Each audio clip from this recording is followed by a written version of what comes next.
Hello, my name is Crystal Williams, Chief Human Resources Officer at FleetCor. I have the privilege of participating in the Investing and Social Change panel during this year's TAG Technology Summit. During my 17 plus years at FleetCor, our commitment to diversity, equity, inclusion, belonging, and social justice has grown exponentially. I look forward to sharing some of that evolution during the panel discussion, but for now, let me tell you a little bit about FleetCor. We are an S&P 500 global leader in business payments, and our core mission is to provide businesses with a better way to pay their expenses. We simplify the way businesses manage and pay their expenses with a variety of solutions and offerings. Thanks to a team of more than 8,000 employees, we help more than 800,000 companies across more than 100 companies across the globe pay their supplier and employee-related expenses more quickly, efficiently, securely than ever before. Now back to the panel discussion. Starting at the top with our CEO, Ron Clark, FleetCor embraces social change and diversity through real action with tangible results. Our goal isn't simply to check a box, but rather we have embarked on a journey to effect long-lasting systemic change. While we are proud of the progress made by us and others in the local fintech community on this very important topic, we still feel we have only just begun. Hopefully you will find the Investing in Social Change panel interesting, and it helps to demonstrate that corporate America does have a role in fostering greater inclusion and belonging, as well as advancing social justice. I am delighted to join my peers on the panel, which is hosted by Stacey Hagan, co-chair, TAG Social Justice and Equity Task Force. Thank you so much.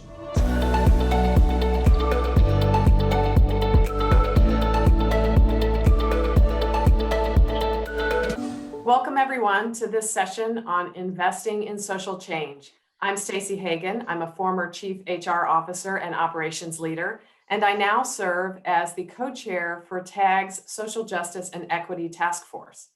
I am joined today by three very impressive leaders who are all working to drive advancements in diversity, equity, and inclusion inside their organizations.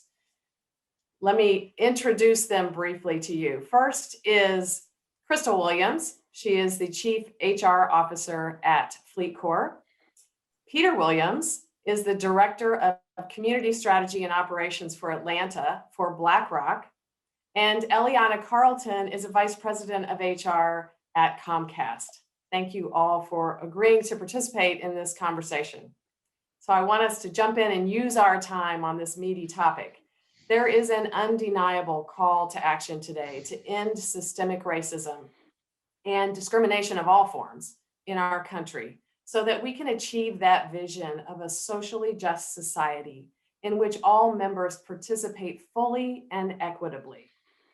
This is a big problem, a big challenge, a societal challenge, and yet corporations are jumping in to try to answer that call. They're trying to find ways to have a positive impact on social justice, both inside their own organizations, but also beyond those walls. And that's why I'm really excited to have the three of you here today so that we can hear from you and learn from you and your experience as leaders working in the forefront of this movement. So jumping in, let me start by asking each of you to share just a teeny bit more about your background professionally, especially anything that led to this work in social change, and also any highlights of key initiatives that are going on in your company around DE&I today. So let's get started. We'll start with Eliana.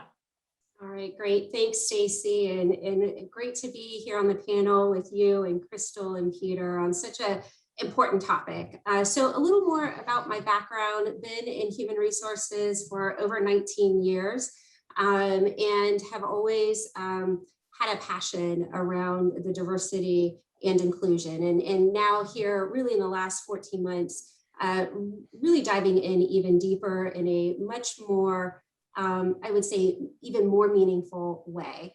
And so to share a little bit about just what Comcast, our company, is doing, really as a result of the recent activities of 2020. And let me just first say, even before that, as a company and personally have always been invested around diversity and inclusion, and really celebrating the differences and finding the common ground of what we can bring together.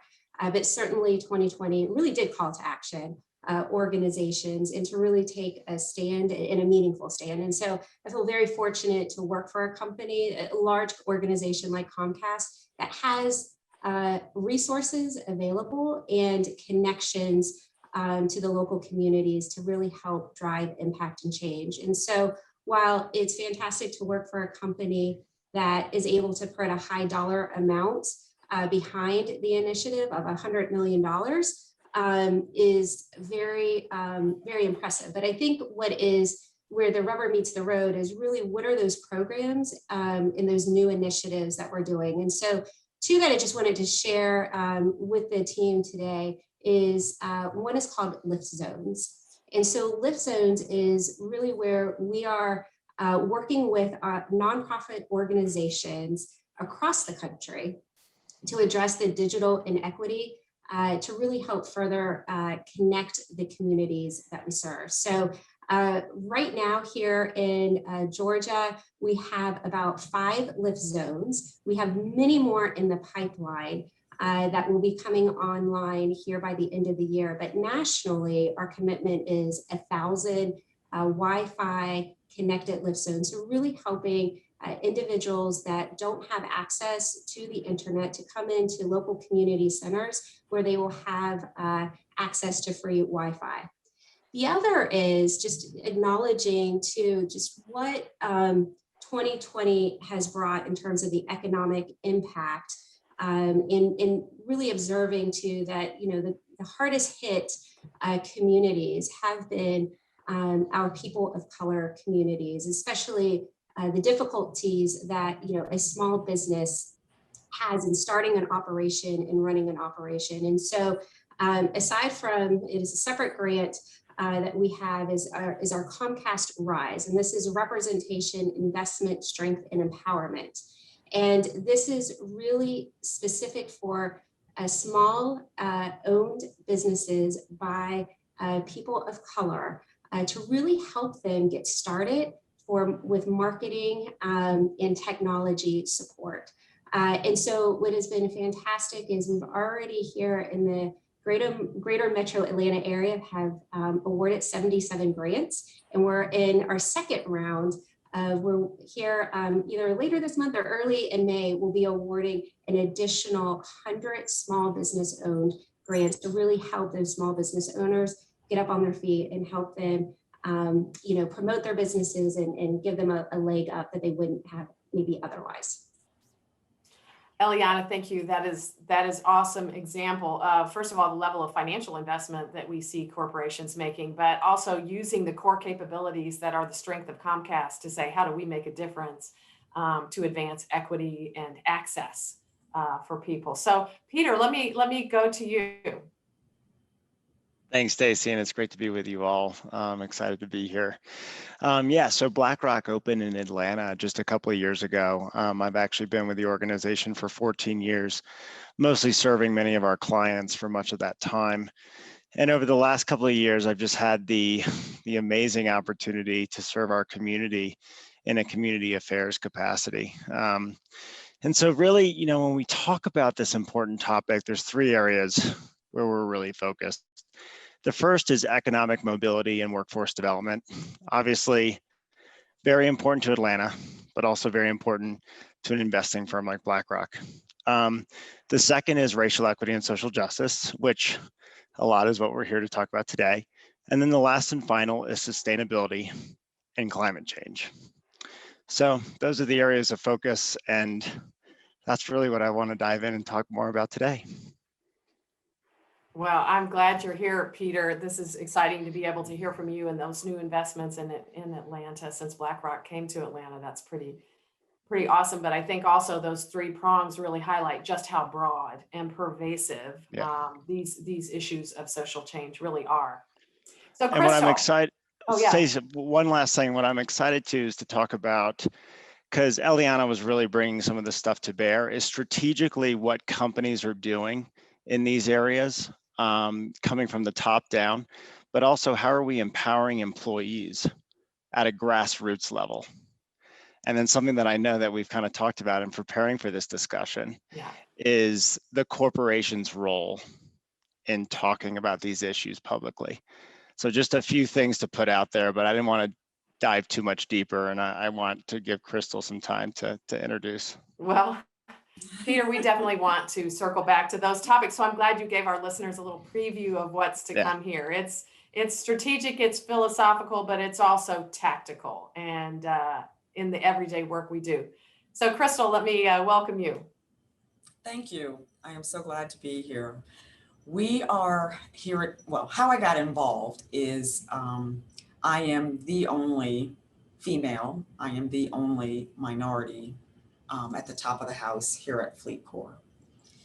And starting with kind of the Me Too movement, and then with the killing of George Floyd last year, I was talking with the CEO of our company, and he said, "Can you believe all these things are happening?" And I said, "Absolutely." He said, "What do you mean?" And we got to talking about how very differently we experience everyday life, because he is a white man and I am obviously not that. And we talked a bit about, you know, how I have to tell my children, I have two boys who are, well, they're men now, 20 years old and 23 years old, and how I have to counsel them of how to drive their cars, how to walk down the sidewalk, how to shop at a store. And he started listening to these stories and said, "You, me, need to do something about this at Fleet Corps." I knew there were still issues. I didn't understand it was so systemic. So that is what we are focused on. We are focused on awareness and education as our first prong. The second prong is the grassroots efforts that Peter mentioned, by having some employees who sit on various boards. We have one of our executive who sits on the Boys and Girls Club board, and we support and sponsor them to kind of get early interventions going. Obviously, our efforts will expand as we get going on this, but we are really 8 months into our efforts. Thank you, Crystal. Just the personal story reminds me of so many conversations I've had in the last year with leaders inside organizations who have talked about engaging in listening sessions with employees and team members, and being struck by the number of personal examples and stories that came across, that it was eye-opening, to put it mildly. And so that sort of leads to another question that I have. I have watched changes in companies over the last year. I mean, yes, we've been dealing with a pandemic, but if we take the killing of George Floyd as a starting point and the social unrest that erupted in our country.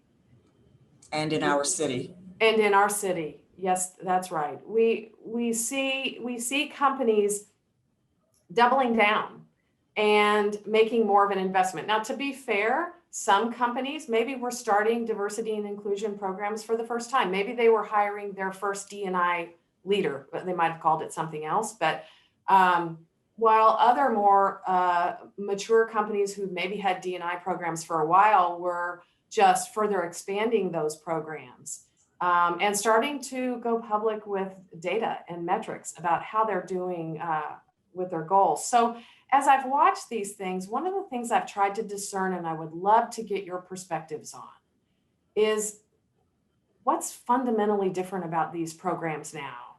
Is it, I fear in some cases, just a change in a label and we talk about it more, but maybe we're not doing anything fundamentally differently, or perhaps we have learned some things that help us make changes in these efforts to affect systemic improvements. I'd love to hear your perspective on where we are today and what else we need to do to make sure these aren't just programs that we talk about, but they have a real impact.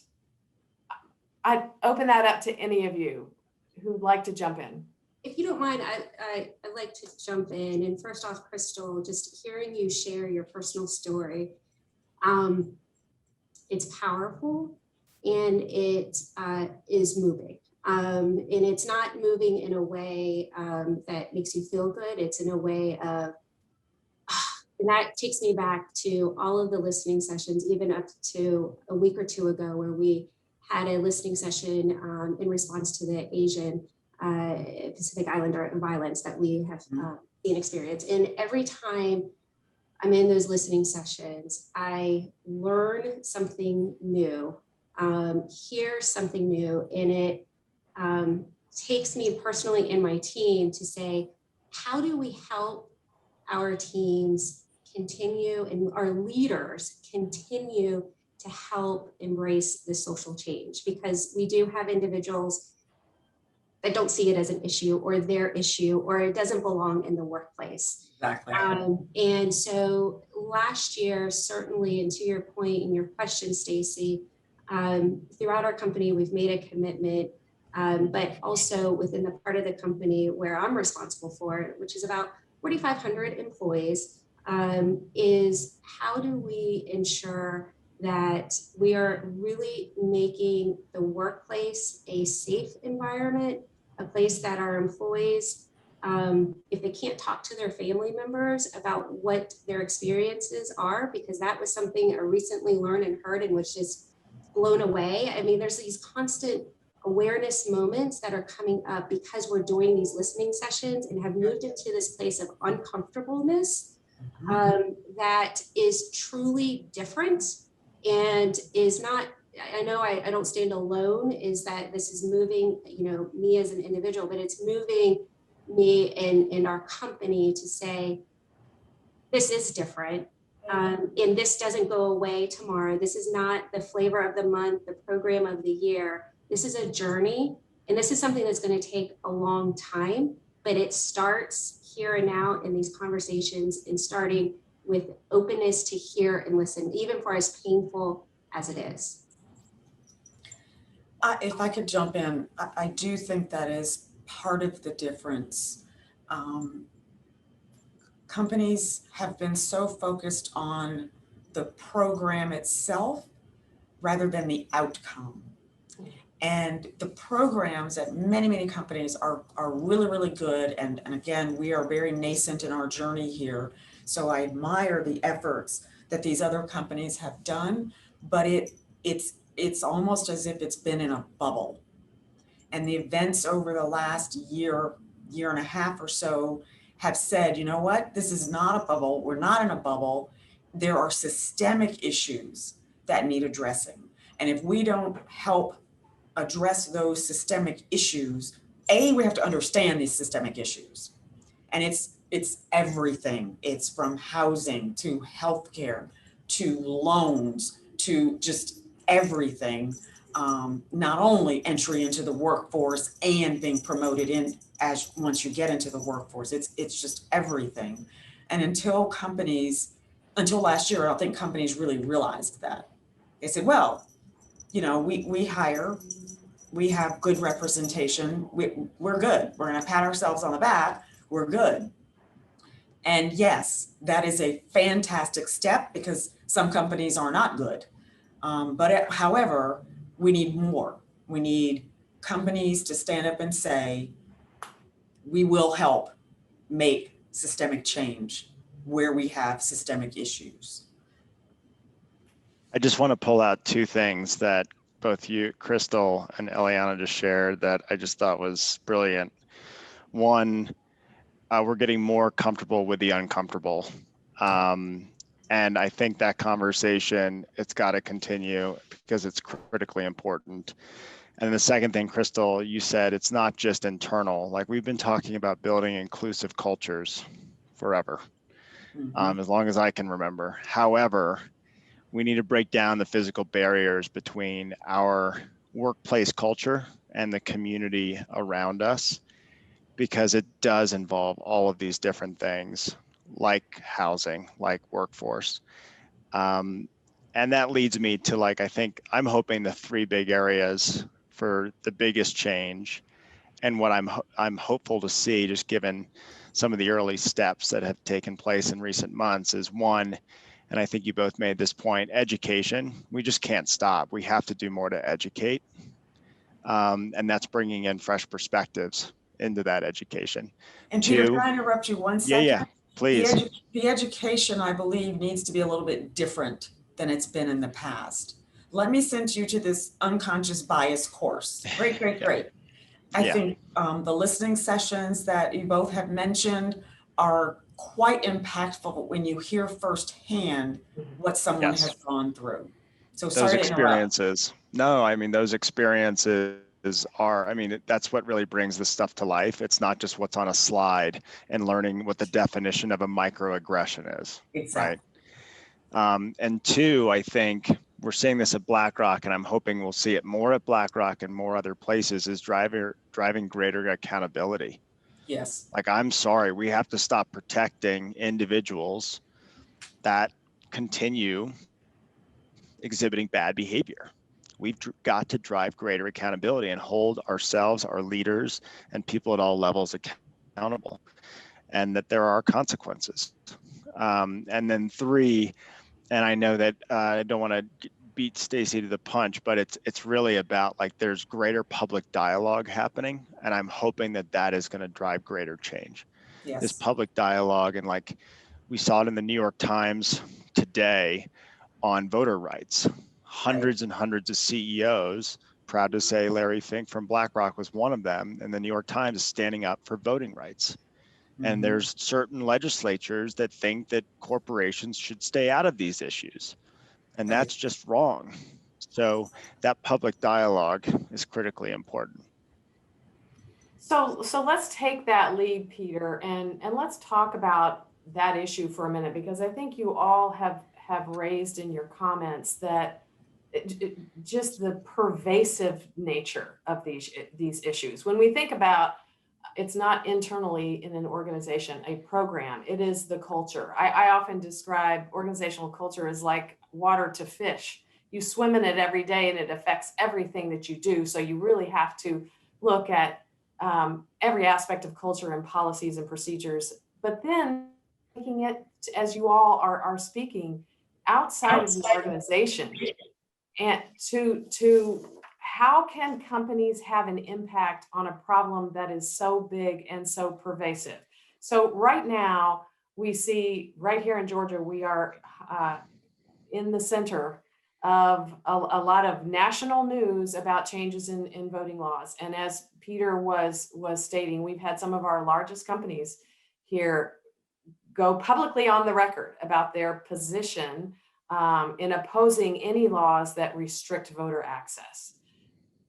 And those companies, frankly, and Peter, your company today and others have stepped into that ring. They get criticism for both making a statement and for also not doing enough.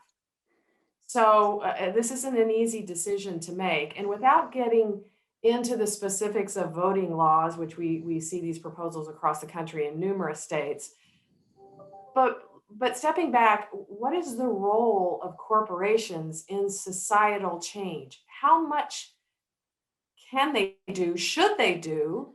Where's their voice? Tell me, as leaders working on this, how you think about the role of corporations in driving social change.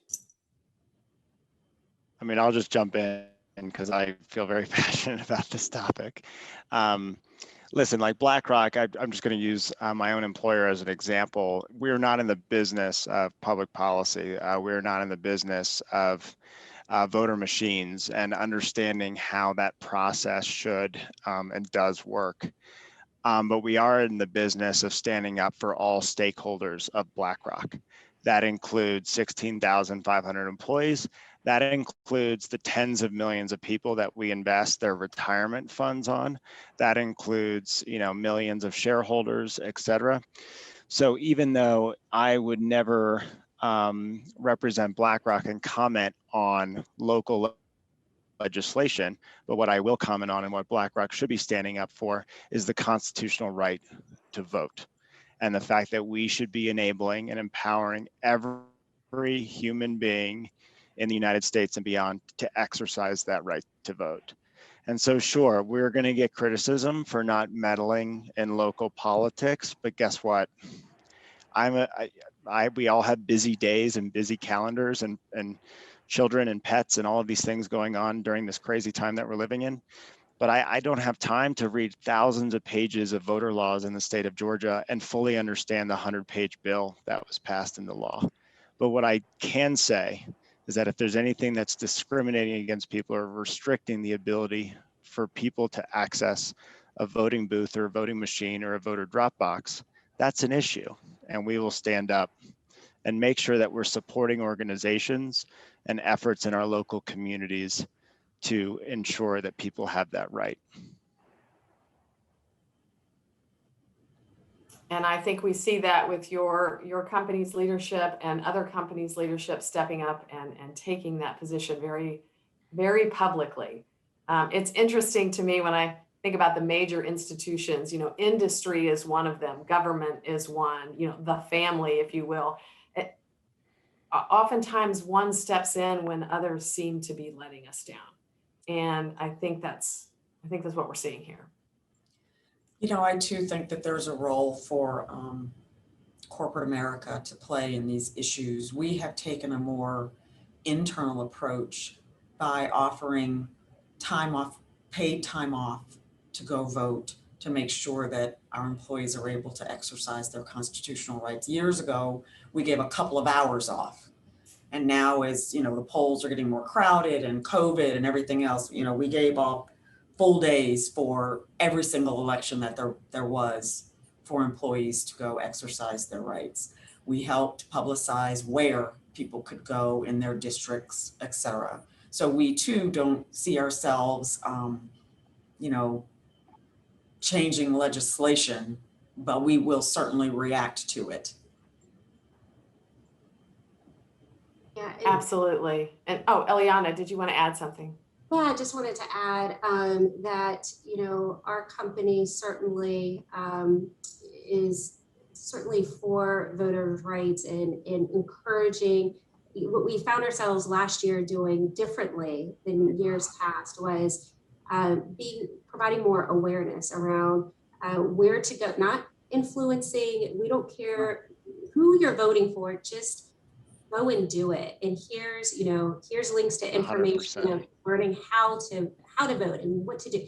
So I think it is, and what Crystal and Peter touched on, it's when, or maybe Stacey, you did, when others are failing, I think it is now becoming almost a business imperative that corporate organizations are stepping in and helping citizens, our Americans, figure out how do we help in this environment and this change. So it just has now really become just, I think, the way of the future. And I'm glad, because quite frankly, there is so much divisiveness, and not to go political, but I think we have to address the fact that politically our nation is divided. There's people, at extremes, there's those in the middle. And at the end of the day, we need to find common ground and do what is right for humankind, human beings. How do we help the way forward? It should not matter what my political beliefs are versus Crystal's versus Peter. We care about people, we care about this country, and how do we help find the common ground to help move it forward? That's what our employees are looking to us to do. That's where I think the corporate responsibility is coming in, and organizations are stepping up to the plate and filling that void. Thank you, Eliana. I think one of the things you're pointing out is the drivers of change are shifting from morally, it's the right thing to do, to more of a business imperative and frankly a demand of our customers and our employees to take action. And I want to go back. So one of the things I love and makes me crazy sometimes in dealing with difficult challenges like this is I love to talk about the commitment and the belief system, because that's where the passion comes from. But then I quickly also want to understand the tactical. What are we going to do? And I know that we have, listeners to this session today who are thinking about what they can do in their own organizations. And that drives me to a question around metrics that I'd like to explore a little bit with you guys. We've seen that there's a shift happening in metrics. In any company right now, we measure what matters, right? So if this matters, we should be measuring it. And most companies that have developed to a certain stage do have metrics around diversity and some metrics around inclusion in their workforce. But until recently, they kept them pretty close to the vest, if you will. And due to investor demand and all the public unrest of the last year, the SEC now requires public companies or invites them to share diversity and inclusion metrics that are material to their operations as a company. And so as a result, many more companies are sharing this, but everybody shares something different and some are still quiet. So this challenge of setting targets is hard, of knowing what to measure and what to share. How do you as leaders deal with these kinds of questions? What do you see as the future of diversity metrics disclosure for companies? In the public sector, we're a publicly traded company. It is becoming more and more and more important. The SEC flat out said that ESG, environmental, social, and governance, are going to continue to become more and more and more important. Last year, we published our inaugural ESG report, where diversity was a portion of the report. This year, for the first time, we talked about our diversity, inclusion, and belonging efforts in our annual report, as well as our proxy, which will be published very soon here. I think we file on the 27th. So, the governmental oversight for public companies is one driving factor that's going to make companies become much more transparent with their metrics. We are a global company and we have offices in the UK, and the UK is now requiring that every company that's in the UK publish a report on gender pay equity. And let me tell you, it is a scary thing when you look at your results and figure out that you're going to have to put them out there on your website for anyone who wants to see it. Trust me when I tell you that drives action, that drives outcomes. Instead of just saying, okay, yes, we have a program that's centered around pay equity and, we're going to move ourselves along at some sort of clip. When you have to put it down on paper for everybody else to see, that pace picks up. And I think that another driving factor around transparency is the talent pool. Many of our existing employees, as well as candidates who come and interview, ask point blank, how many women and or minorities are on your board? What's the plan to have more? When do you think that that's going to happen? Same question for upper management, same question for middle management, same question for promotion rates. Are the promotion rates the same for non-minorities and minorities, the same for men and women? We want to know these things, and if the answers aren't satisfactory, we're not coming, or we may leave to go to another company. So as the metrics become, as the demand for more transparency continues, I think that it will drive action as opposed to being the outcome of itself. Oh yes, we're measuring, let me report. I think the metrics, because we have to be transparent about it, we will look at our metrics a little bit differently, which will drive to actual outcomes of not only behavior, but change within an organization. Absolutely. Thank you. Eliana, were you going to add? I was just going to comment, Crystal, you said that so well, that I think what I would just add is, I think we got to be mindful that our employees currently and even future employees will be looking at that information to really make those hiring decisions. So to your point, these metrics are going to drive change. and outcomes in a very meaningful way that's different than the past. But now, as we see, employees that are looking at our companies to come and work for, what do you stand for? What is your social responsibility? How are you addressing, sustainability? I mean, the question that the next generation is expecting is mind blowing. It takes me. I'm like, wow, this is such a sharp. So we're in a place where these metrics are just going to become more of the way we do business, and companies have to get comfortable in this place of uncomfortableness around disclosing and addressing. And it's going to, I think, cost some, significant investments that maybe they weren't ready or willing to do. I know in our company, we are always looking at it and making changes and adjustments and taking action where appropriate. All excellent points about the drivers and the expectation to show me the data behind the position statement, right? Yep. And see how it really works.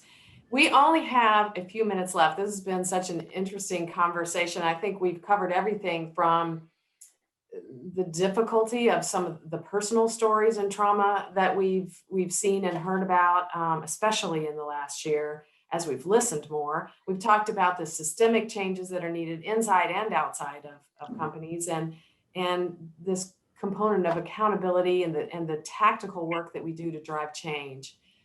I would like to just give each one of you a chance to share any final comment or closing message that you feel like we didn't get to touch on enough today that is important for our listeners as they think about how they can affect social change and improve their organization's efforts as well. And let me just go to Peter. I'll start with you. Any final comments you'd like to share? Yeah, I think the only thing I would add, and we didn't, we touched on a lot, I think, at the strategic sort of corporate level about a lot of the work that we're doing. I think I would just add the importance of the grassroots level or the employee engagement level. I don't think we can underestimate, and my call to action for my team and the challenge that I would put out to all organizational leaders that are listening to this session is really start to tap into your people's personal passions and interests.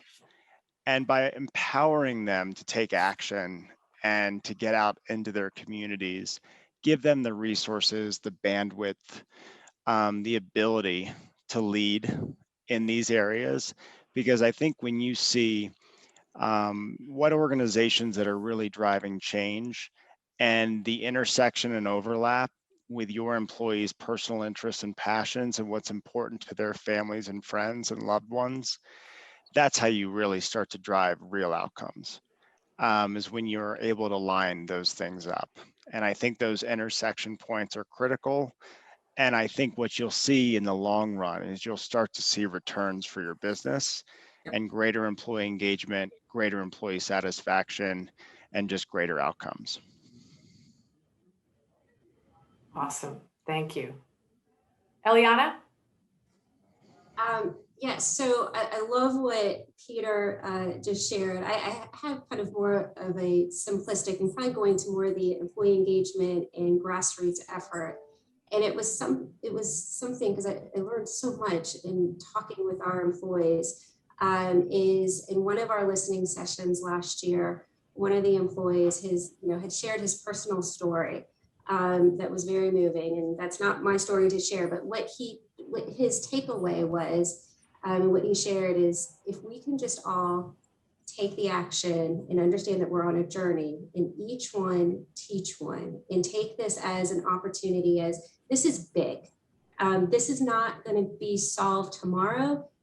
It's not going to be solved. I'd like to think it's going to be solved in 5 years, but the reality is this is a journey, and it will require us acknowledging milestones along the way. But this is a long-term investment. When we're talking about systemic change, this takes a long time to do. So not to lose faith or energy in that, but this just that mindset of each day is an opportunity, each one to teach one, is something that just resonated and has stuck with me, that I heard from one of our frontline employees in a session. So that's my parting thought that I would just share with the group today.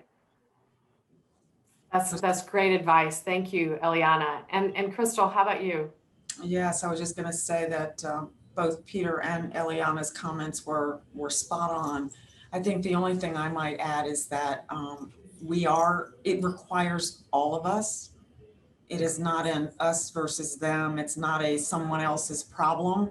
It is all of our responsibility to do something, be an ally, take charge of an issue and fix it, whatever it may be. We all have a role, and without all of us, we will make less progress.